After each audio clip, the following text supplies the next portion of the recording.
And good morning. Thank you for joining us for the DAC monthly webcast in December. I want to welcome you to this anniversary edition of our DAC webcast. It was December 2015 that we started our DAC webcast. So we thank you very much for joining us today. It's been 9 years that we have been providing information and support to our district assessment coordinators and our building assessment coordinators, and we can't do it without your support. So we appreciate you being with us and the staff that we have here in the Office of Assessment and Accountability, both in our support side and our data side, that supports the information that we provide here on the DAC webcast. So welcome to our special anniversary edition. We've got a full agenda for you today. We've got Chris Williams, who's going to bring us an announcement and also some reminders about the upcoming access test for our English learners. We've got Krista Mullins, who is going to bring us some reminders and updates as the Kentucky alternate assessment closes over the next couple weeks.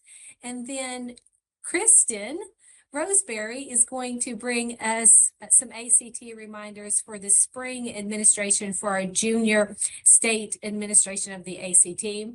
Then Tiffany Christopher is going to bring us some information about K-Screen.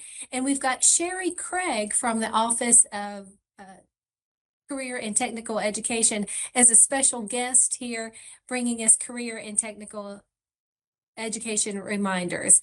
And then I'll finish this out with some exciting town halls and the update on the Kentucky United We Learn Council as we're reimagining the future of assessment and accountability for Kentucky. And then, as always, we've got Ben Riley, who is monitoring the DAC info email account. So if you have questions along the way on any of our topics today, please email dacinfo@education.ky.gov. And we will get to all of your questions and answer as many as we can today. So at this time, I'll turn it over to Chris Williams, and then I'll see you at the end. Thank you, Jennifer. I'd like to welcome you all to this, and we're going to talk about some Access for ELL's updates. So let's get to some of those reminders for today, because we always have, we always want to have a plan for Access about what we're going to do before testing, what we're going to do during testing, and what we're going to do after testing.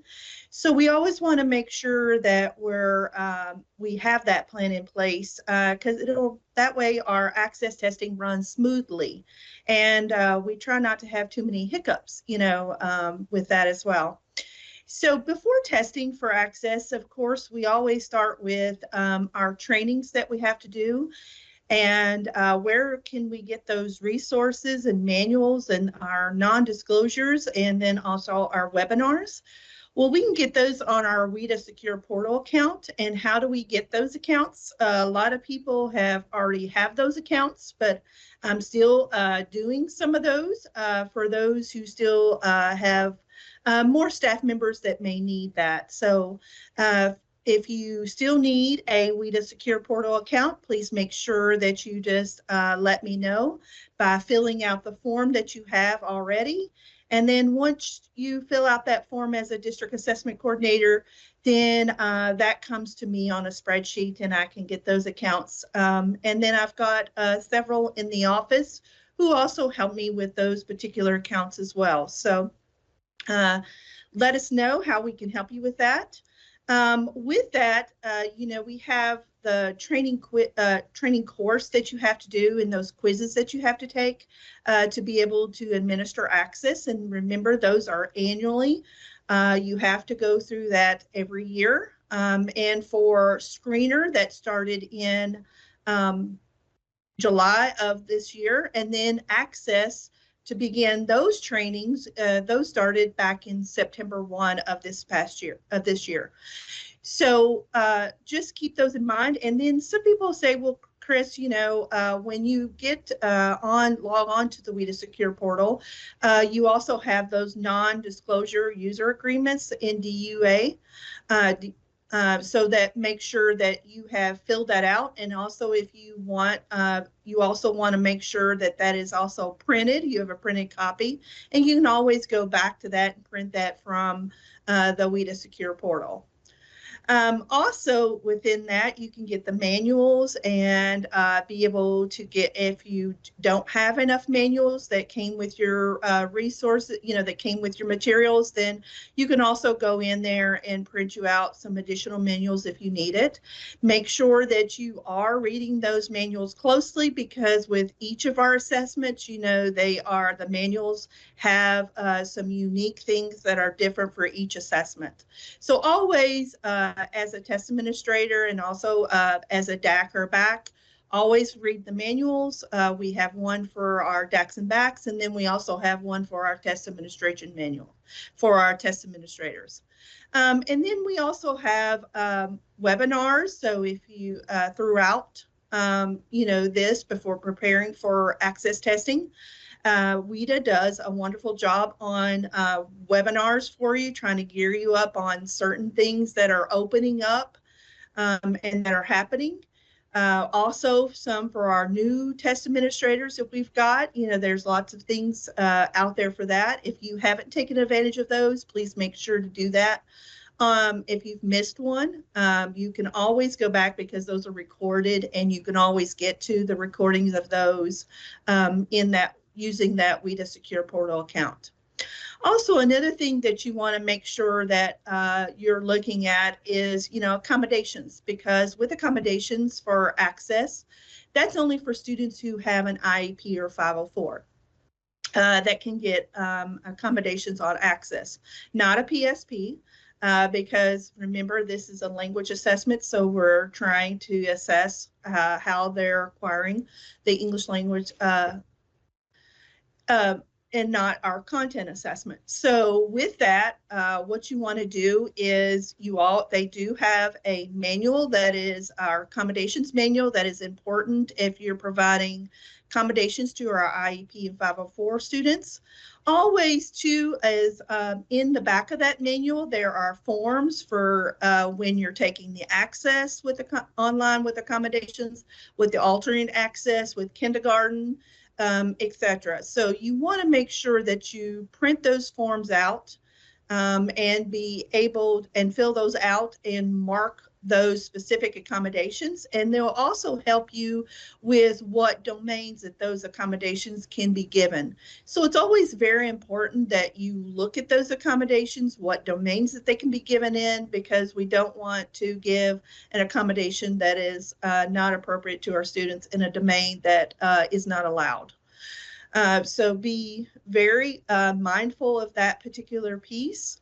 Another thing is also having a plan, looking at those IEPs and 504s and making sure that with those plans that you're going through, making sure that the students are, even though it's on their plan, that you are also going and asking the teachers who are also providing those accommodations that they are giving those throughout the school, throughout the year through instruction.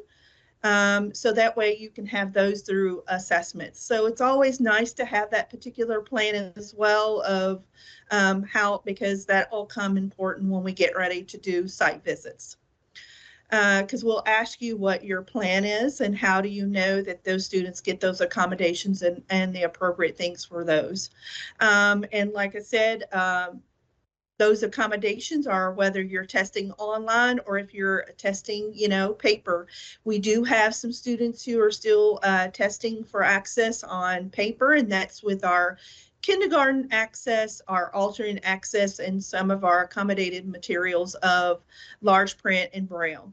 And we do have a few exceptions for our students who are testing in the booklet as well, who may need to test in a booklet, but most of our students are testing online. And so that is done in WIDA AMS, and you all know that our test setup WIDA AMS has already opened up. It opened up November 27th, And that'll remain open to when our window closes on February 14th for access. So that is a long window to be able to go in. And right now, what you want to do is make sure that if your students, when you did the ordering back in October, that you, in September, October, that you see those students pre-populated already in test sessions. If you've got students who came after that particular window for ordering back in September and October, then you would have to manually add those students into WeedAMS, and you can do that now into test sessions, into all 4 domains. There's also information when you get into WEDA Assessment Management System, WeedAMS, that there are knowledge articles to help you with this, to support you with that, as well as when you're actually on the screen to be able to go in and set up test registrations, that there's a question mark also at the top. And it also, if you do the question mark, it has a drop down that will show you several of the it has several of the instructions for doing the test setup. Another thing is that always you want to run your English Learner Extract Report in Infinite Campus, at multiple times, not just before testing, but it's always important before testing to run that, so that way your students are in WeedAMS.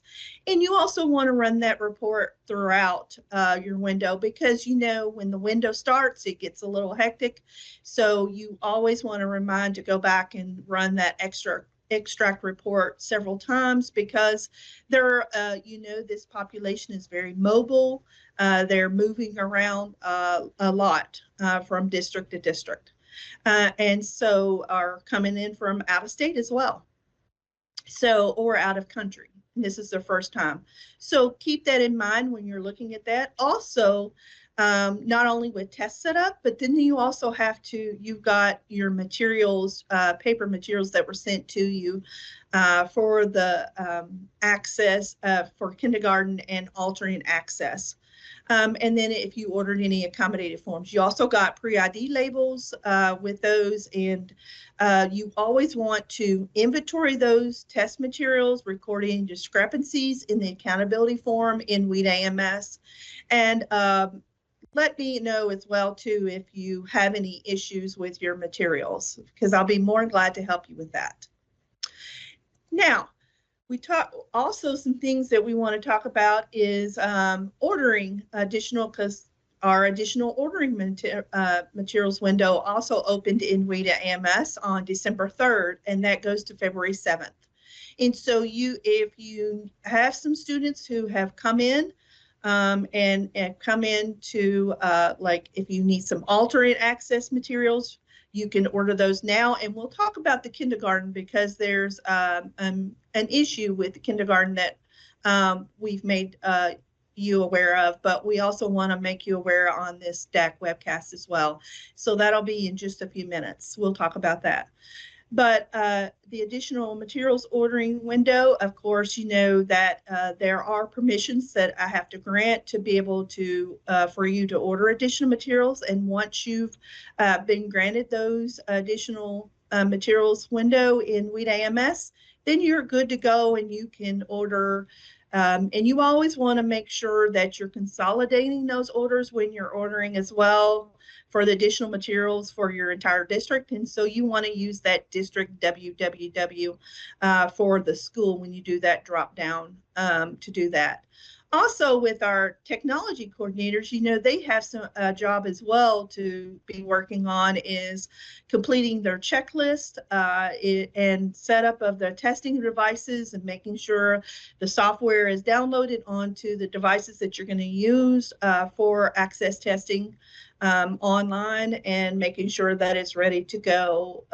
And also your technology coordinator is very important too. Is not only going through their checklist and making sure that they've set up their devices, but also during testing is making sure that they're available in case there's any issues that happen.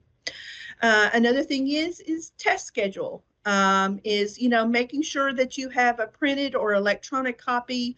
Everyone who is going to administer the any of the Access for ELL's assessments, and also our WIDA alternate access, is that making sure that there's a test schedule for each day of the testing window and what domains that the students are going to be tested on.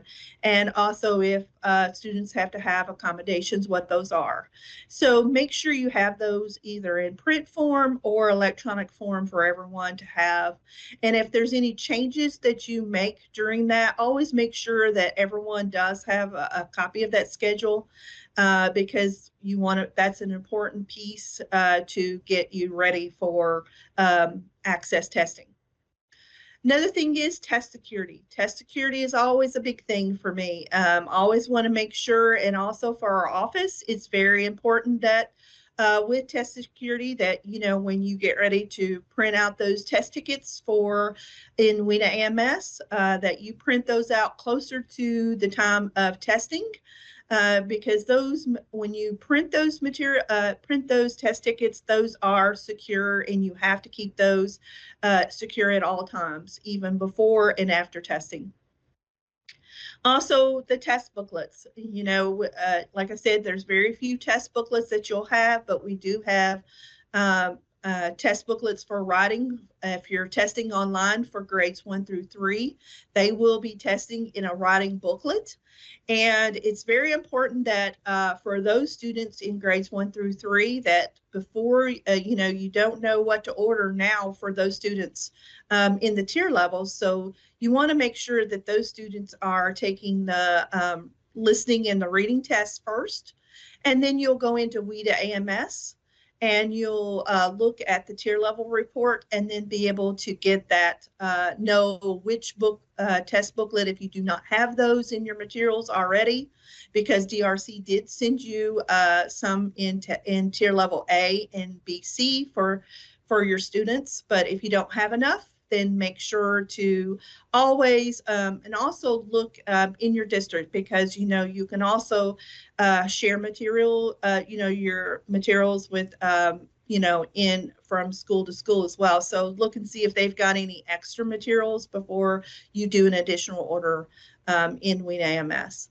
Then another important thing is that you have a check-in and check-out process for these materials for, not only your accommodated, your alternate, your test tickets, your test booklets, but have that in place, because, we always say that, for all of our assessments is to have all of these things in place. But it's very important too for access is that what you do for one, you also want to make sure that you keep them in the same location, just like you do for as access as you do for KSA, for ACT, for AKSA, etc. For K-Screen. So you always want to make sure that you're following some of the same procedures for, like, keeping your materials secure, double locked, etc., and having a check-in and check-out process. Another thing is that for all of our assessments is that we have to have administration code and inclusions and special populations training. Everyone has to have the administration code training. And then if you're providing, accommodations on access, you also have to have that inclusion and special populations training. And it wouldn't be a bad idea to, to have some backups, because, things happen during testing, and you always want to make sure you have extra staff available. So that way, in case someone gets sick or something happens with their family and they need to have, are out that day and not able to test their students, that you do have a backup plan. Also, we have access trainings that I do every year, and those are all posted on our KDE website on our Access for ELLs page that's dedicated for access. Look at all of those trainings, they're there. And our last training will be there for rosters, because rosters will be opening up soon. So you'll be seeing that come out for rosters starting next week. You'll see that in our Monday DAC email. Then you always want to review our Kentucky member page, because we always have our testing schedule, in case you go, now what PowerPoint was that in for our testing schedule? Of course, it's been in several. And our resources have been in several. We've had our back to school trainings, that we did at the very beginning of school year for Access. We also have specific trainings when Access starts, and that's what I was just talking about just a minute ago. And then we also have what we call our WIDA online checklist for all of our assessments. That tells you what as a BAC, as a DAC, and as a test administrator, what your responsibilities are and what kind of guidance to help you with that. And then on that member page, we also have our professional development to help you through this process. Now, we do want to make sure that, we have practice tests for Access as well. And also want to make sure that you're reviewing the test security procedures with your students, when it comes to, cell phones, etc. Make sure you're doing your own work, making sure that it is your work and not someone else's, and not using any device that you're not supposed to, like cell phones and things like that during testing. Always want to review those processes and procedures before you begin testing. And also when the students come into the rooms, you also want to make sure that you are reviewing those as well. Now, during testing, what are we going to do during testing? Of course, we have our testing window. We're going to be administering the Access January 6th. That's our first day of it through February 14th through Valentine's Day. That'll be the last day that we can administer that, unless there's something that happens, because we do have weather through our window and things could happen. We also have not only, tornadoes, but we've also had floods and we've also had snow. So we do keep that in mind and always have a backup plan for that. With Access, we do not opt out of testing for any of our assessments. We always have, and that policy is also on our KD website, posted there for us on our forms page. We will be testing in person. There is no remote testing of any of our assessments, and that includes Access. We also have students who also may need to be testing off-site. So make sure that you have those devices connected to your district when you're testing those. You also want to make sure that you're following the same, test security procedures, also check-in and check-out procedures as if you were right there in the school providing those. Then we have, like I said, test security. Make sure that, we are things that are our test materials, that are our test tickets, our test booklets, scratch paper, our check-in and check-out, have a check-in and check-out process. And a big thing also is not only with keeping our materials secure, but also with monitoring our students. In WIDA MS, you also have the option to go in and monitor your students. And I will say that is a huge thing that you probably want to take advantage of, because it also tells you some of the things that, where your students are at that particular point in the assessment. Also, if they're pausing, and or clicking very quickly through it, you'll know that as well when you're monitoring students as well. So keep that in mind, because that's going to be an important process, because, we don't want to lead, to an allegation. So always have monitoring closely our students. We talked a lot about the tier level report in WIDA MS for our students in grades 1 through 3. Make sure that you're going through after they take the reading and the listening test. Go into WIDA MS and you'll be able to see that tier level report for each of your students once they completed it. That way you know which materials to go and grab and get the right ones so you don't mix that up. Ordering additional materials, we talked about. Also test setup in WIDA MS and running those extract reports as well. Another important thing is seating charts. Seating charts are required for all of our state required assessments, and that includes Access as well. Seating charts are very important. Make sure that you have one onto our forms page on the KD website and printed out if you're doing individual, and then also if you're doing group testing. Make sure you have those seating charts, because that's important to know who was administering that, who was in the room, if you had someone else that was assisting you, because a lot of our testing, we also need support for those students too, and no overcrowding of our students for any of our testing as well, for access as well. But go and get those forms and make sure those are filled out. You can either keep those electronically or have those printed out for each day of your testing.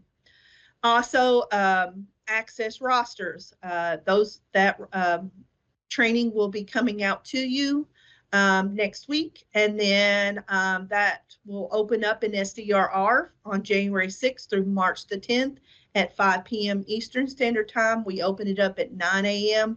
Eastern Standard Time and close it usually at 5 p.m. Eastern Standard Time for our new tickets. And for that is for our non-participations only, because when you get into access rosters, those will be blank, and they're supposed to be blank, because that's for if you need to add a student to be able to file a non-participation for access. And then lastly, for during testing is site visits. Site visits are very important. We come out and we like to see what's happening, with access testing and with all of our state required assessments. And so we do have the form for our site visits for access. It's on our KD website forms page, and you'll see all of our site visits for that, including access.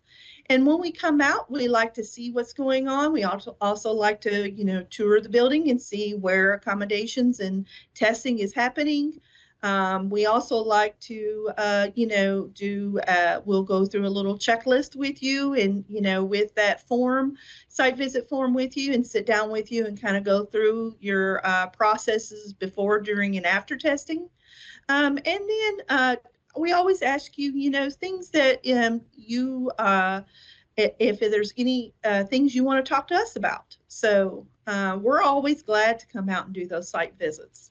That's an important part of our work. And also, that is also, with our state required assessment for access, that is federal required as well as state required. And so part of our process of monitoring for is also doing those site visits. One thing that I wanted to talk to you about is access testing scripts. We with those testing scripts, we do have those scripts. We have those translated scripts this year for a lot of our languages. And so that is just for directions only. You'll be able to see that for access for grade levels 4 through 12 for the test administrator script, all domains, the listening, reading, and speaking domains, and access online test administrator scripts for grades 1 through 3. And remember, with those, we do have guidelines for using those translated scripts. Of course, they're only the instructions are to be translated in the native language. And then everything else must be translated in English. For our students, the student has to respond in English for everything else. And because, like I said, the only way you can use those translated is for instructions for giving those directions only. And also, these translators are not, scripts are not secure material. So at the completion of testing, please recycle those translated scripts. If you printed those, do not return those to DRC. And then, like I said, the way to be able to use those translated scripts for directions only is for our EL students who are still needing those translated in their native language.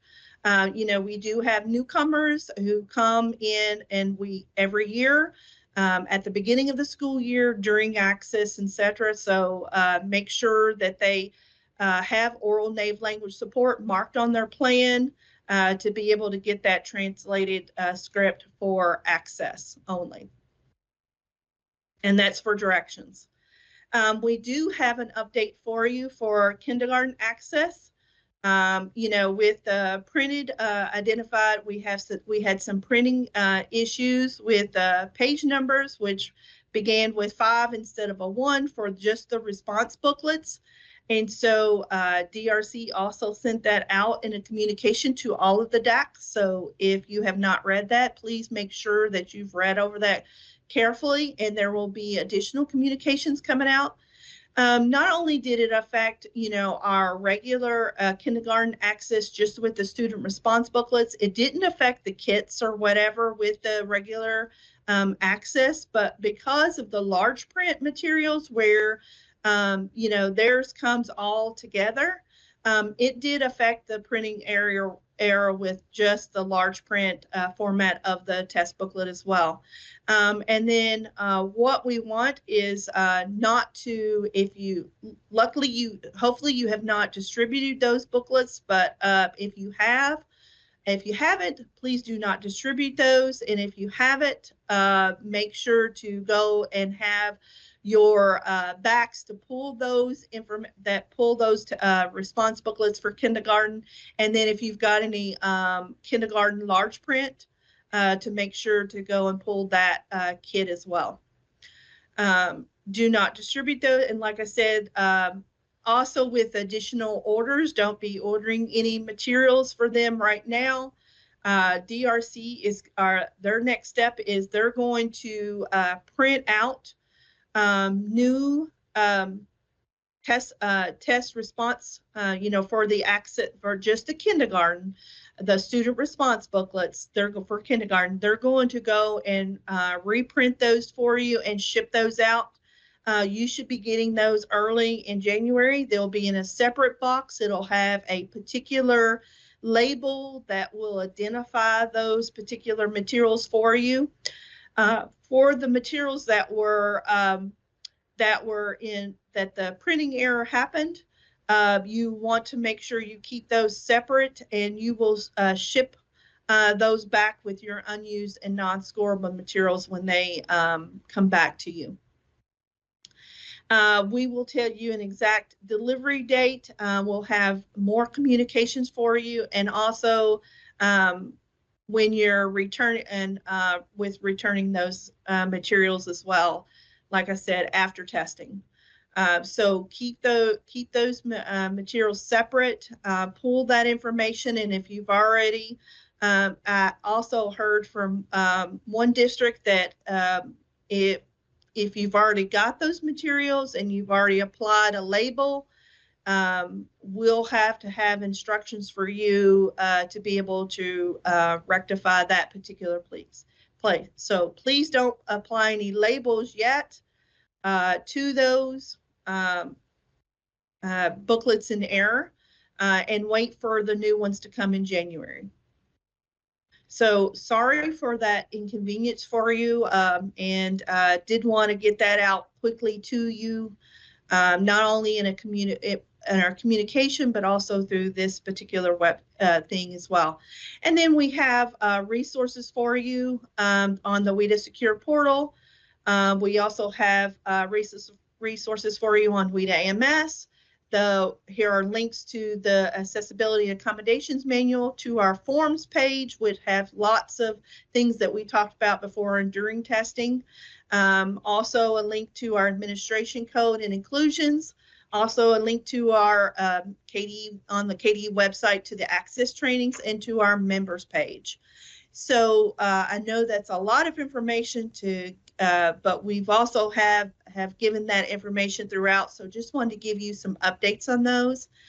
And just, Ben, are there any questions before we move to our next topic? Hey, Chris, we do have a couple questions to go through.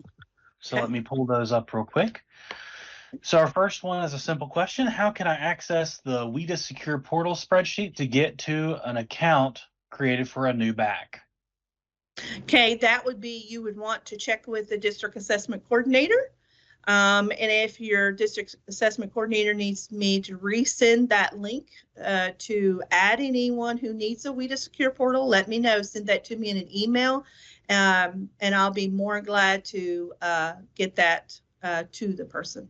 So that Okay. way you can add your facts. Sounds good. And I'll go ahead and forward that email to you at the end of today's session. That way you can connect with them. Sure. The next question, what permissions should I set for our district technology coordinator in the WIDA AMS so they can access the technology checklist? When you go in and you set up their account for because it'll ask you what the role is. And when you go in and select that, you'll go into add/edit into WIDA AMS. And then you will want to add that technology person if they're not in there. If they're already in there, then you want to make sure that you go into the edit permissions. And then what you'll want to do is select the role as technology coordinator. And you'll notice that it will highlight the permissions for you, and you just move those over to the right for your technology coordinators in WIDA AMS. And then they'll have access to everything they need there in WIDA AMS, to the checklist, to software, everything that they're going to need to be able to get the devices set up. Okay. And then our third question, which we did just get one more, but our third question, this may be one where we have to email out, and that's okay. Can you clarify the access overview training? It says to email Chris Williams. I'm assuming they're referring to a piece of content on the slide. Yes. So what we did is for that particular training, it was not everybody would need that particular one. So if you needed that, you were to email me and I'll be more than glad to give you that particular piece of training. And that's what that says on our access page. Because, a lot of the information we, have been in our back to school trainings and other places. So, and so just wanted to know that, also some people like everything all in one location. So. Gotcha. And one more question, and then we'll transfer over to Krista. Will the new kindergarten materials be shipped by school in separate boxes or for an entire district? Okay, so a lot of ours will all go to we usually don't have shipped to school. So those will come to the district assessment coordinator at the district office where or if you're like Jefferson or Fayette, it'll come to their warehouse because their usually materials come on pallets because they have large amount of boxes for access. And so just remember those will go directly to the district assessment coordinator, and then he or she will be able to get those out quickly to you. And like I said, we'll have more information coming up for that. All right. Well, that's all the questions I have. So we'll go ahead and invite Krista on the air. And thanks, Chris, for your time. If we get any more, we'll loop around at the end and answer those then. Yeah. And I want to wish you all a successful access testing and happy holidays with your family. So enjoy that time. Krista, I'm going to turn it over to you. And Ben, thank you. All right. Thank you, Chris. Good morning, everyone. Hope you're staying warm on this cold December day. I wanted to bring you some updates about the AKSA. Our window 1 will be closing next week. It's hard to believe we're already there, but window 1 will close Wednesday, December 18th. And as a reminder, all of those tasks must be administered and completed by the end of that school day. The SRD, the Student Registration Database, will stay open until the close of business on Friday, December 20th, and all scores need to be put into the SRD by the end of next Friday, the 20th. I also wanted to remind you as well that the Transition Attainment Record Qualification Quiz will also be closing on Friday, December 20th. And that is something new this year. Last year it stayed open throughout the window, and this year it will be closing on Friday, December 20th. So make sure that your teachers and test administrators are completing that quiz before it closes. Looking at our SRD score entry, it will be just like it was last year, where you will need to, in the drop-down box, enter which field test form number the test administrator administered. And once you have entered that, you are able to enter scores in the SRD. There will be different tabs for different content areas. So if you're entering your math scores, you'll click on the math tab and then enter those scores. And then down below that will be the field test, and you would enter the math field test, and it's labeled field test on there. Then if you're going to move into your science, you'll click on the science tab and enter those scores as well. Every item must have an answer. So if the student did not answer, you would put no response. When you're entering those scores, if you're entering them and you need to step away, you can click Save and Submit to save your progress that far. Once you have entered scores for every single item and you click Save and Submit, it will submit that record. And so you would not be able to go back and change any of those answers. If you needed to change anything, you would need to reset the entire record and enter scores again. And again, the last day to enter those scores is next Friday, December 20th. For medical situations and non-participations, I have received some questions about this. As a reminder, we do have 2 windows for AKSA. It is just one full assessment broken into the 2 windows. So we file those medical non-participations in the spring in SDRR at the same time as KSA. So if you have any of that paperwork already completed, just store that in a secure area until it is time to submit that paperwork. For any students who were unable to test during window 1, they can test during the makeup window, which is January 6th through March 21st. And as a reminder, if they were unable to complete testing during either the makeup window or during window 1, that all students can still complete both window 1 and window 2 in the spring during window 2. And that spring window is April 14th through May 23rd. The window 1 makeups must be requested from KDE, and you'll see there's a form linked on this slide to be able to submit those requests. We will also be sending this form out in the Monday DAC email. In that form, you will need to include the student's SSID number, what district and why you need to make up that assessment. And then something new on the form this year is that we need to know the name of the test administrator delivering the assessment so that we can make sure they have access to the videos and animations in the online training system. And then we need to know the date of when you expect to complete that makeup. Confirmation that you submitted the form properly is that you will receive an email after you submit it with a copy of all of your responses. If you do not receive that email, then that means we did not receive that completed form. So make sure you watch for that. Once we receive that request, we do ask that you allow KDE 1 to 2 business days to make a determination on the request. And then I will correspond with you whether I need more information or whether or not that request has been approved. Once you receive that approval email, we do also ask that you allow 1 to 2 business days for the SRD and the online training system to update so that teachers have access to it. And just as a reminder, again, that makeup window is January 6th through March 21st. Regarding your testing materials, this year, something new in the past, I believe, test administrators were able to download possible videos or animations to the computer.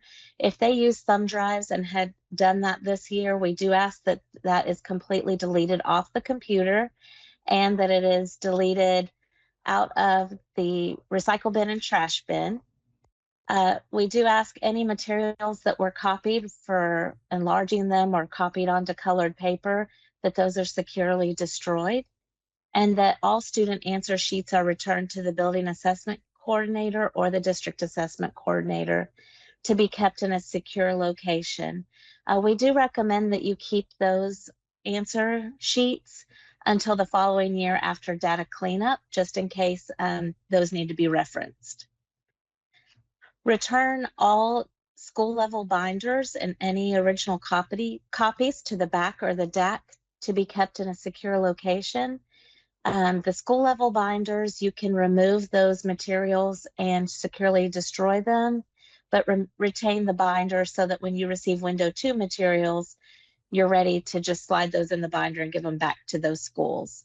The DAC binder you want to retain in the event that a student enrolls and needs to take Window 1 assessment so that you have those copies to give to your teachers. And then another reminder is that at the elementary level only, Window 1, there are math counters provided. You will need to keep those for Window 2 because there will be tasks that require those math counters again. And so that is everything for the AKSA. Ben, do we have any questions regarding AKSA? We don't at this time, but as always, if any come in after our initial question session, we'll check again at the end of everybody's presentations. All right, thanks so much. And I'd like to echo what Chris said. I just hope everybody has a wonderful holiday season and enjoys time with family and friends. And at this time, I'm going to go ahead and hand it over to my colleague, Kristen Roseberry. Thanks, Krista. Hey, everyone. I just wanted to give you some reminders about our upcoming Spring 2025 Junior ACT administration. First, I wanted to remind you that the window to request accommodations for the spring administration is open, and the deadline to submit those requests is January the 24th. However, if you wait till that deadline, students may not be approved for accommodations, and if a school misses the deadline, the student will be denied those accommodations. So we strongly encourage you to get those accommodations requests in for your students before you leave for holiday break to make sure that there is enough time for you to provide additional information if it's needed for those students. Also, the student data upload file will be in PAN on January the 14th. And so once your students are loaded into PAN, please verify your enrollment by January 31st. Barcode labels for students testing on paper and non-test instructions for all students will be sent for those students who are in PAN on January 31st. And that's all the reminders I have for you today. Ben, are there any ACT questions before I hand it over to Sherry? I'm refreshing the inbox right now for you, just a second. All right, we have no new questions right now, but again, we'll check again at the end after everybody's presentations. Thank you, Ben. Absolutely. I will now turn it over to Sherry Craig. Thank you, Kristen. Hello, everyone. My name is Sherry Craig with the Office of Career and Technical Education, and I have some CTE reminders to share with you today, beginning with the 2025 End of Program Assessment and the Track Pre-Apprenticeship Assessment and ESAS updates. First, the 2024-25 End of Program Assessment Coordinator and Administrator Manual is now available. It's available on the End of Program Assessment webpage.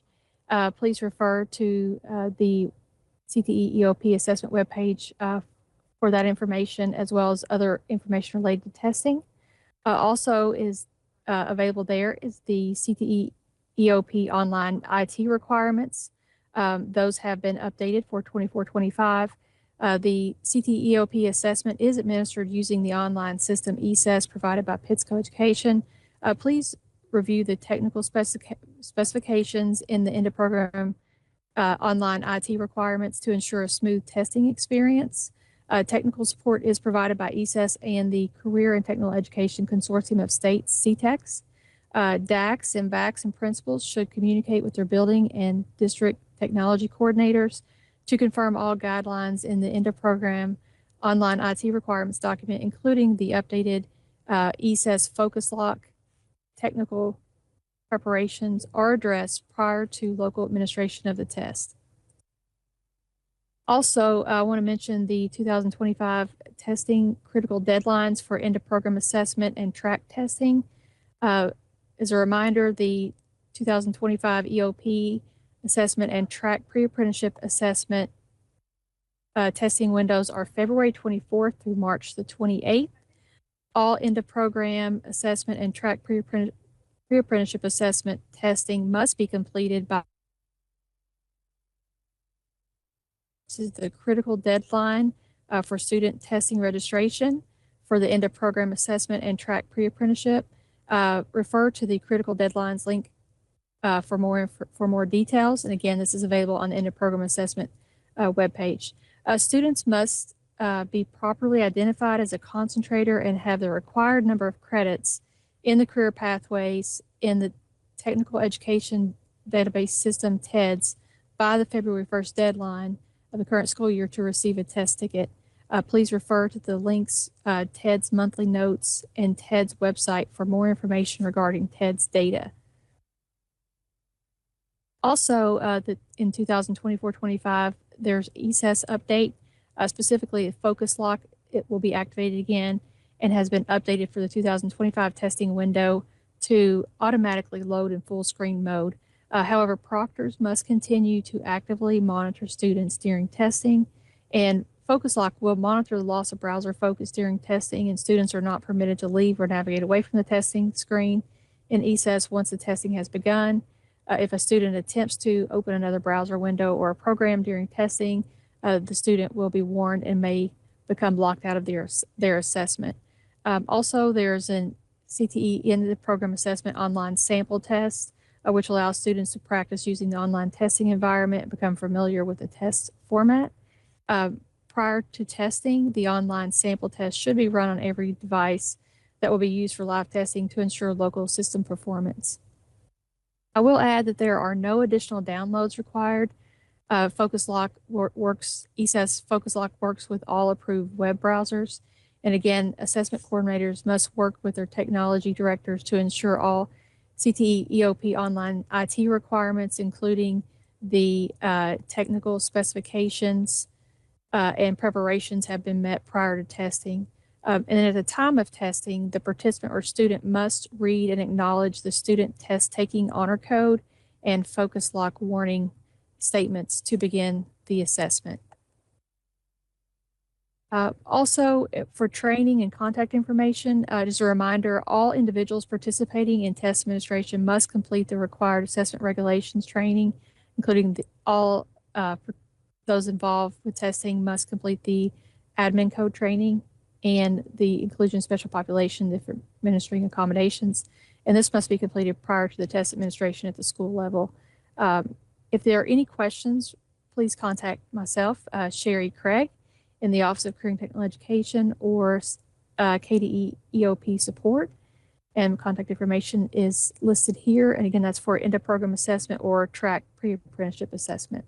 I will note that track pre-apprenticeship assessment only applies to schools that have a track program. And also, assessment regulation training is required annually, and there are no specific CTE end-of-program or track pre-apprenticeship trainings. Also, some additional reminders related to CTE deadlines. The Career Readiness Work-Based Learning, July 31st is a deadline for entering the work-based learning data Infinite Campus. I see for the 300 plus hours. For assistance with IC data entry, you may contact Amy Tracy in the Office of Career and Technical Education. And for assistance with work-based learning related questions, please contact Tina Brogel in the Office of Career and Technical Education. And Perkins, some deadlines related to Perkins. January 1st, the deadline for the 24-25 CLNA review to satisfy Perkins compliance for 24-26. March 1st is the deadline for the 75% of the 24-25 Perkins funding to be encumbered or spent. And again, March 1st is also the 25-26 Perkins application open in GMAP. And April 30th will be the last day to amend the 24-25 Perkins application. And May 1st is the deadline for the 25-26 Perkins application. I mentioned these. We have a new contact person for Perkins. For assistance with Perkins, please contact Lori Looney in the Office of Career and Technical Education. Also, a list of others. If you have questions, you may contact other OCTE staff for assistance. I've listed a few contacts related to career readiness and upcoming testing. However, there are some new staff members, including, as I mentioned, Lori Looney with Perkins. Amy Tracy is the Office of Career and Technical Education Data Manager. And Esty Stith is the Office of Career and Technical Education Assistant Data Manager. I just wanted to share with you some ways to stay connected with Career and Technical Education news on X here and on Facebook, and then also a way to subscribe to other Career and Technical Education news. Next, I wanted to share with you some reminders of the alternate career readiness for the Career Work Experience Certification, the CWC, and Employability Skill Attainment Record. So options for career readiness for alternative high school diploma course of study or alternate assessment students included successfully completing one of the following. So if a student in alternative high school diploma course of study or alternate assessment completes one of the following, they would be considered career ready. So if they complete the CWC, the Career Work Experience certification, and meet benchmark on the Employability Skill Attainment Record, the ESAR, or complete 300 or more hours of the KBE approved cooperative education or internship associated with a course code. Again, the CWC course codes will be available for tracking.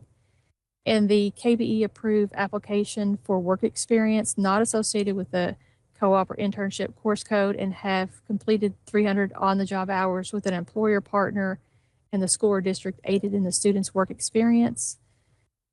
So those are the options for career readiness. And you may also refer to the following resources for more information. So Working with Exceptional Children in CTE, the CWC and ESAR administration guides and training materials are available there. Accountability and post-secondary readiness in CTE, more information about career readiness. And then also the frequently asked questions for co-ops, internships for state accountability documentation. This is related to the work-based learning and the 300 or more hours. Also, some additional reminders that are available in the Kentucky Alternate Assessment Program calendar for CWC and ESAR.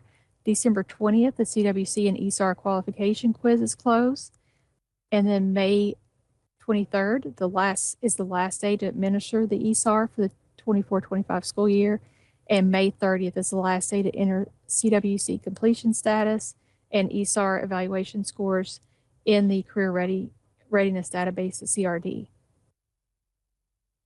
And finally, if you have any questions about the alternate career readiness, please contact myself, Sherry Craig, in the Office of Career and Technical Education, or you also may, if you have questions related to CWC, you may contact Bill Bates, the Exceptional Child Education Consultant for Career and Technical Education in the Office of Special Education and Early Learning.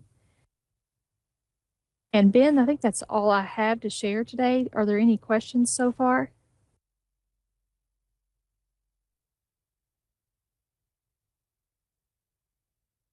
Hey, Sherry, I'm checking right now. It looks like we don't have any questions at this time, but we can always address those at the end or forward them on to you. Thank you, Ben. Well, thank you. I will turn over to my colleague, Tiffany Christopher. Thank you. All right. Thank you, Sherry.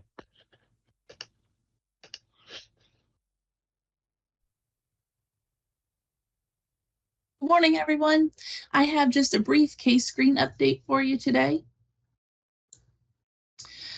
Case screen data was published on December 9th, and to view your county's data, make sure to log into the student data details on the KDE Secure Web application, and it's located under Other Documents. Make sure to download the zip file to your computer, and you can view the results there. If you have any questions about the data that you see, or you have any problems accessing the file, please feel free to reach out to me, and I'm happy to help with that. That's all the case screen updates we have for today. Ben, do we have any questions about the case screen? I am refreshing right. It looks like we don't, but again, we can address them at the end when we wrap around and wrap up our presentations for today. Okie dokie, thanks so much. I'll go ahead and pass it over to Jennifer. Thank you, Tiffany, and thanks to Chris, Krista, Kristen, and Sherry as well for all of the great information and the updates that we've had on each of our assessment programs. Our final topic today is about the Kentucky United We Learn progress that we've made and the exciting opportunity that we have to come and continue to get feedback and input on the reimagined assessment system and accountability program. There are town halls scheduled for January that we will be coming to seek input. Now, as a reminder, the Kentucky United We Learn Council has been working since November of 2022 on developing a number of prototypes. There were 4 prototypes that were developed over the summer, and those have led to a new framework. So we have had input and feedback. We've completed surveys and asked for your input on those prototypes.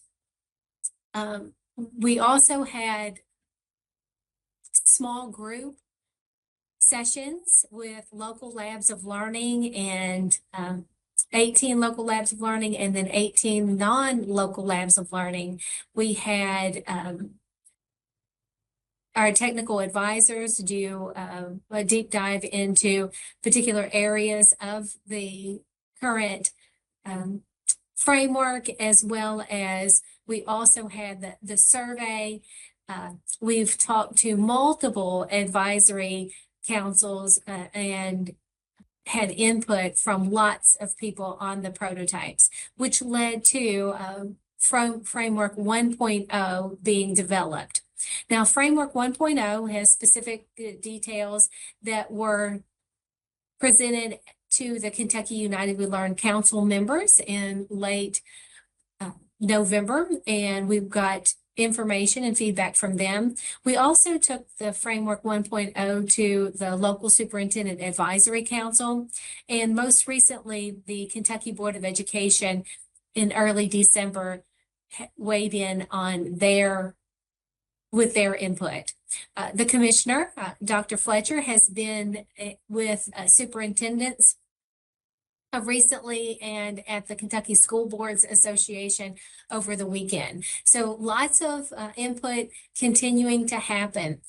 For 1.0, we gathered all that feedback, and a new version 2.0 will be then taken to the town halls and be shared. Now, we really appreciate the collaboration with our education co-op, and the directors and their staff have been very welcoming and accommodating to host us during these town halls. As you can see here, we're going to start with Southeast South Central on January 7th, and we'll continue crisscrossing across the state throughout the month of January. Now, each of the town halls are happening from 5 to 7 local time. So whether we're in Eastern Kentucky or on Eastern time frame, or whether on Central, it's 5 to 7 local time.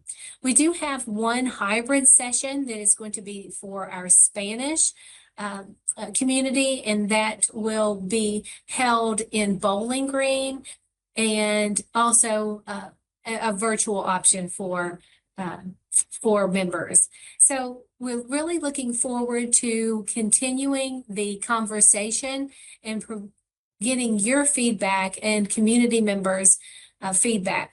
We are looking forward to continuing this collaboration. We're listening, and as you can see, the iterations of the prototypes and now the framework as well. You can see that we're taking the input into consideration and acting upon the recommendations that we're receiving. So we really do encourage our district assessment coordinators, because you have a very specific perspective on assessment and accountability. So we really encourage you to take part in the conversation. Now, we also, in many of the town halls, the day of, we've tried to schedule to meet with the co-op board of the board and superintendents on that same day. A couple of situations worked out that we couldn't meet with the superintendents the same day. So we've had to coordinate separate days, but for the most part, we'll be meeting with superintendents and the co-op boards on that same day of the town hall. So again, we really look forward to seeing you. We've got an exciting agenda. The commissioner, it will be kicking off with a welcome. We'll really bring in voices from students and community members and those districts who have already started this local accountability system. And then we'll talk about framework 2.0 and then seek your input and guidance. 2.0 really makes a difference and distinguishes between the idea of a federal accountability system and a local accountability system. So we've got districts who have already engaged with this type of work, and we want to hear from them and showcase their good work. So again, exciting time for assessment and accountability, and we really encourage you to be part of the conversation. And again, we are acting upon the feedback that we're getting and hope to see you there. Ben, let me pause and see if we have any additional questions on all of the topics that we've covered today. Sure, I'm just refreshing the inbox real quick here. It looks like we have received one question for our access topic with Chris, but I don't have any other additional questions. So if we want to invite Chris to come on air real quick. Chris, that question is, I'll pull it up here. With the checklist. When will the Kentucky Access Checklist on the WIDA site be updated with Kentucky-specific info? Those should be on there. I will check with WIDA on that particular piece because they post those particular things on our pages. So that'll be up there soon. So we'll see what's going on. All right. Thank you. With that said, I think that's everything in our inbox, Jennifer. And of course, if we get anything after the presentation, we'll get them to the right person. Wonderful. Thank you. Thank you, Ben. And again, thanks to all of our presenters today for the wonderful information. And as we close out, I do want to wish each and every one of you a very happy holidays. And may the joy of the holiday season be with you and your family. And as you start the new year, we will be back here with you in 2025, particularly on January 9th. We've scheduled our January DAC Webcast, and we hope to see you then. Until then, please stay safe and stay healthy.